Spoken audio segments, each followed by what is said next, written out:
Olá! Você faria uma aposta contra uma teoria que 40 mil chineses estão empenhados em comprovar? É no mínimo arriscado, não é mesmo? E olha que a China é apenas um entre 37 países que estão atualmente desenvolvendo projetos para mudar o clima. É isso mesmo, para fazer chover, mudar as chuvas de lugar e até mesmo interferir no curso dos furacões. Um único furacão carrega energia equivalente a 500 mil bombas atômicas. Os Estados Unidos foram pioneiros na tentativa de interferir no clima e chegaram a utilizar essa técnica como arma de guerra no Vietnã. Hoje esses programas foram suspensos. Mas o que será que o governo americano anda tramando com uma poderosa rede de antenas instaladas no Alasca? Esse projeto já despertou protestos na Rússia e União Europeia, que temem o aparecimento de novas armas com poder destrutivo ainda desconhecido. A Matéria de Capa está começando, fique com a gente.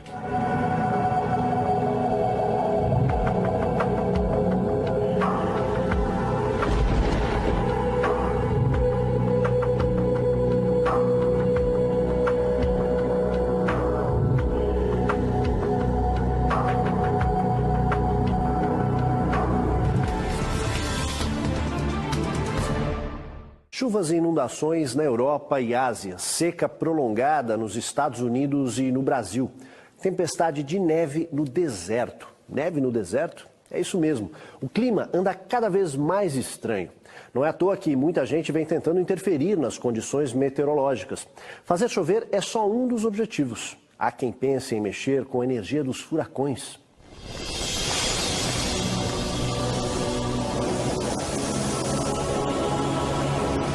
Um único furacão pode concentrar energia equivalente a 500 mil bombas atômicas, como aquelas que os Estados Unidos lançaram sobre Hiroshima e Nagasaki na Segunda Guerra.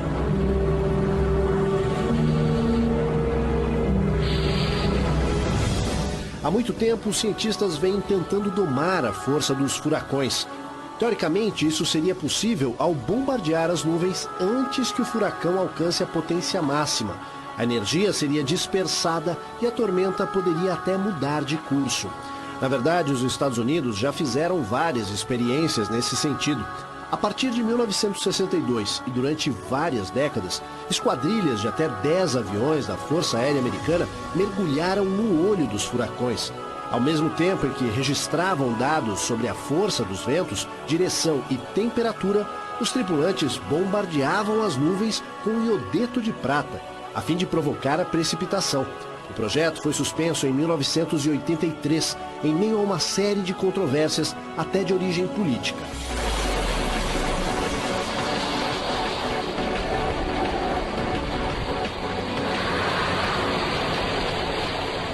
Pelo menos 150 projetos são desenvolvidos atualmente em 37 países com o objetivo de provocar alterações no clima. Índia, Tailândia, México e Emirados Árabes Unidos são alguns deles. Mas o maior esforço é observado na China, onde um exército de 40 mil pessoas trabalha com esse objetivo. Um contingente das forças militares chinesas, que são as maiores do mundo, foi destacado para enfrentar um inimigo não armado, o clima.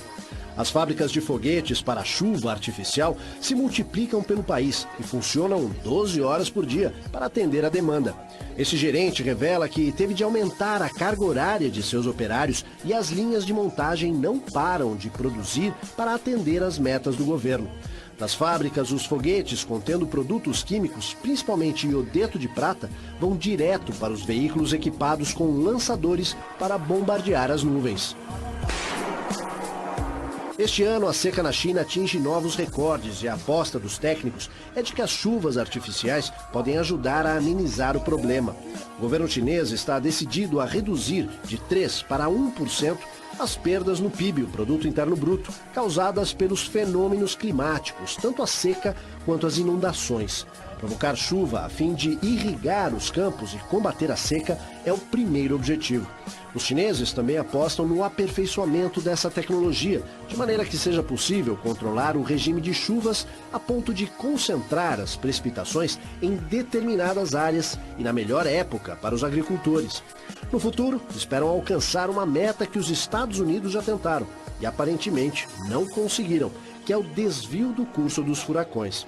Daí o fato de que 40 mil técnicos, pesquisadores e especialistas em clima foram mobilizados para esta tarefa na China.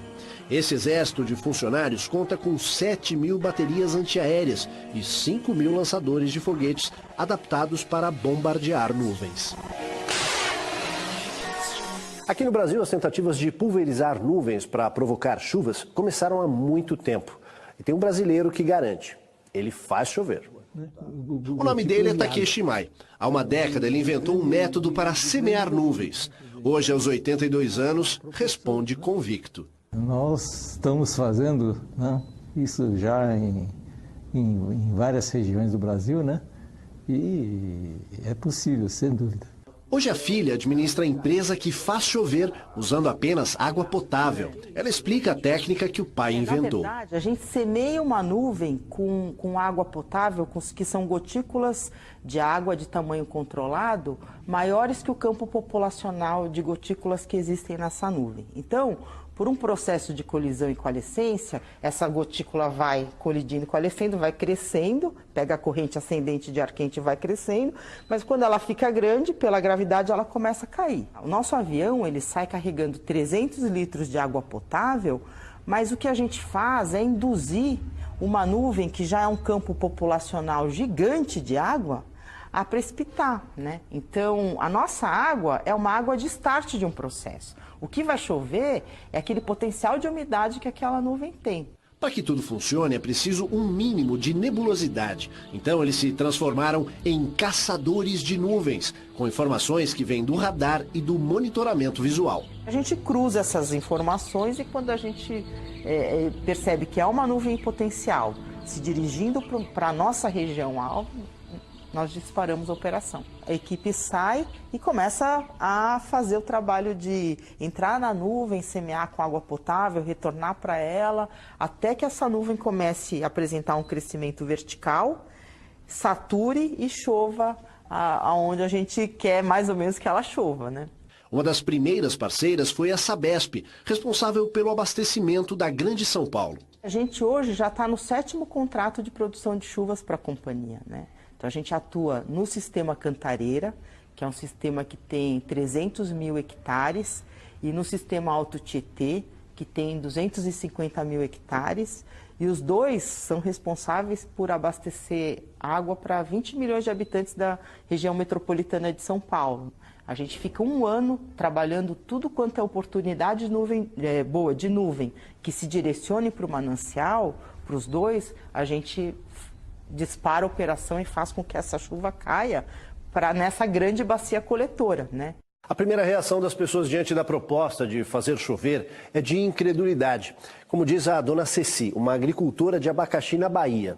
Só vendo para crer. Essa benção desse avião aí é uma benção para todos os agricultores. Se acontecesse que essas nuvens, se tivesse umas nuvens boas, a gente sabia que ia ser uma chuva para desenvolvimento da nossa região, porque todo mundo que tem o plantio do abacaxi necessita dessa chuva.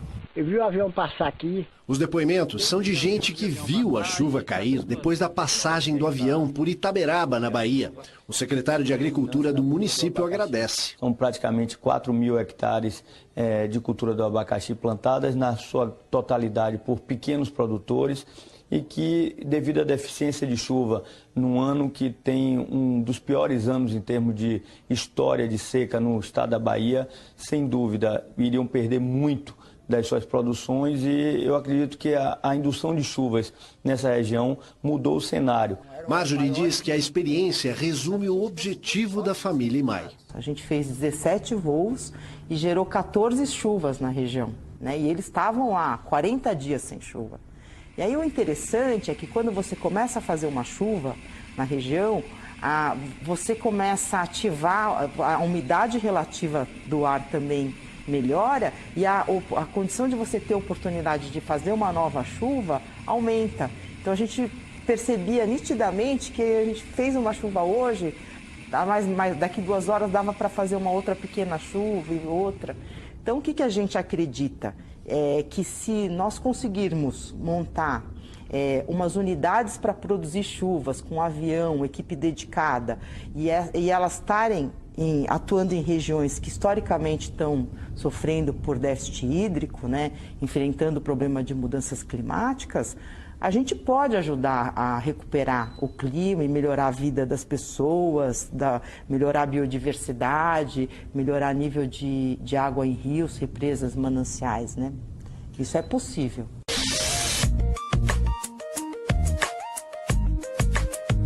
Um dos maiores produtores do setor agropecuário, Texas, é um dos estados americanos que mais investe em experiências para fazer chover, na tentativa de reduzir as perdas com estiagens prolongadas.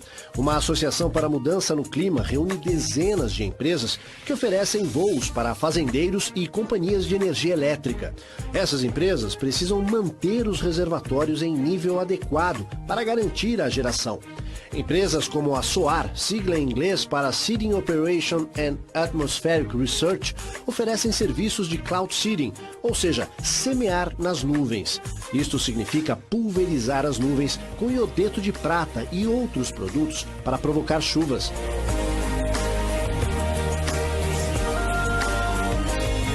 Em outro estado americano, Wyoming, as experiências não se destinam a fazer chover. Ali, a expectativa dos pesquisadores é aumentar a camada de neve que cobre as montanhas, bombardeando as nuvens com iodeto de prata. Se conseguirem isso, significa que no degelo da primavera e verão, os rios terão mais água para o gado e para as plantações.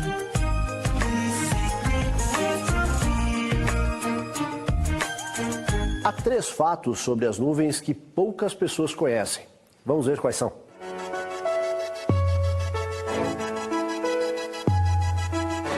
Em primeiro lugar, as nuvens são muito sovinas. Uma única cúmulus nimbus contém milhões de toneladas de água, mas na maioria das vezes, ao chover, elas despejam em média apenas 30% da capacidade de que dispõem. Segundo, embora pareçam limpas quando olhadas à distância, as nuvens são sujas, porque contêm poeira, fumaça e outros poluentes que sobem com a evaporação. Terceiro, elas são temperamentais. O bombardeamento com iodeto de prata, em alguns casos, provoca chuvas, mas os pesquisadores ainda não descobriram por que isto não acontece todas as vezes que os aviões despejam o produto.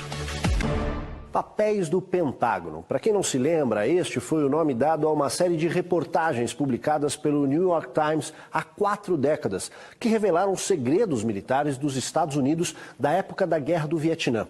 Um deles referia-se a voos de aviões militares para provocar chuvas e prejudicar os norte-vietnamitas. Numa decisão que pôs em xeque a liberdade de imprensa nos Estados Unidos, o New York Times iniciou a divulgação dos segredos, que em seguida também foram publicados por outros jornais americanos. A revelação principal era de que 4 presidentes americanos, incluindo John Kennedy e Lyndon Johnson, haviam mentido sobre o grau de envolvimento militar do país no Vietnã e principalmente sobre o envio de tropas antes que isso fosse autorizado pelo Congresso.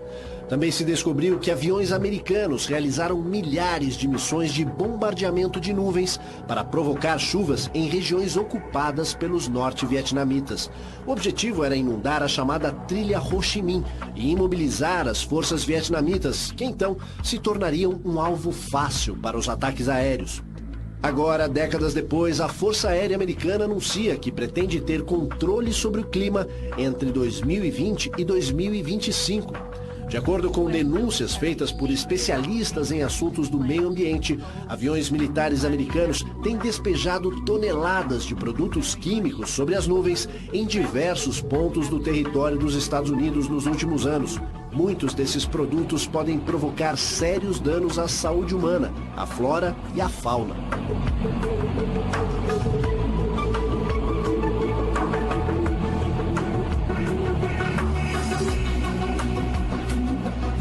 Bem antes do Vietnã, os Estados Unidos foram acusados de tentar interferir no clima para prejudicar outros países. Cuba e México se queixaram várias vezes.